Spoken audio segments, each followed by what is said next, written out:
Very first is nothing but எல்லா பேங்க்கில் வேலை பார்க்குறவங்களுக்கு ஒரு 6 நாள் ஒர்க், இந்த வாரம் 6 நாள் ஒர்க் பண்ணிவிட்டு நாளைக்கு ஒரே ஒரு நாள் லீவு. அந்த லீவுக்காக நான் எப்படி என்ன ப்ரிப்பேர் பண்ணிவிட்டு தூங்க போகிறேன்றதான், வேறு எதுவும் கிடையாது. சுட்ட விழுந்த மாதிரி இருக்கா, அதுதான் ஆயிருக்கு. சாரி, அதை வந்து இது பண்ணுறதுக்கு என்ன பண்ணுவாங்கன்னா ஒழுங்கு ஜட போட்டு தூங்கணும். சும்மா அப்படியே விரிச்சு போட்டு தூங்கி தூங்கி முடியெல்லாம் கொட்டிடுச்சு. ஆல்ரெடி வீட்டில் வர தண்ணியே ரொம்ப அழகாக வந்துக்கிட்டு இருக்கு.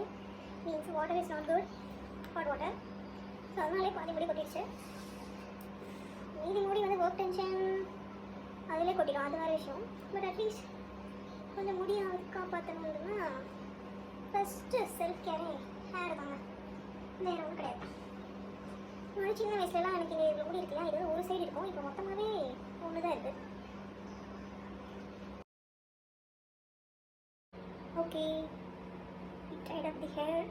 Next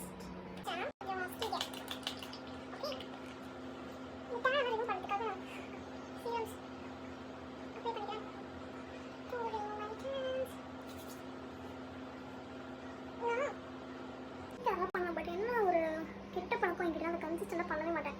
ஸோ அதனால எனக்கு ரிசல்ட் வராது. ஸோ ரிசல்ட் வராதனால அந்த ப்ராடக்ட் திட்டிருப்பேன், என்ன இது மொக்க ப்ராடக்டாக இருக்குது, தேவையில்லாமல் இன்ஸ்டாகிராமில் பார்த்து வாங்கிட்டோமே அப்படின்னு நினச்சிட்டு ஃபீல் பண்ணிட்டுருப்பேன்.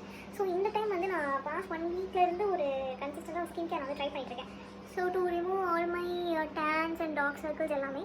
ஸோ அண்ட் இன்னைக்கு டே 1 இல்லையா, ஸோ கன்சிஸ்டண்ட்டாக இருந்து என்னோடய ஸ்கின் எல்லாம் எப்படி சேஞ்ச் ஆகிருக்குன்றது நான் உங்களுக்கு காட்டுறேன். அண்ட் ஐ திங்க் இந்த லைட்டிங்லாம் கொஞ்சம் ப்ரைட்டாக தெரியுது. will reduce the brightness. Okay, fine.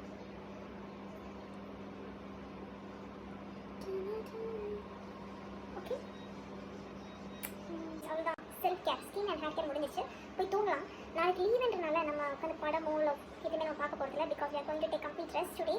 Because ஒரே ஒரு நாள் தான் லீவ் இருக்குது. We have to utilize that one day properly. So okay, good night, bye.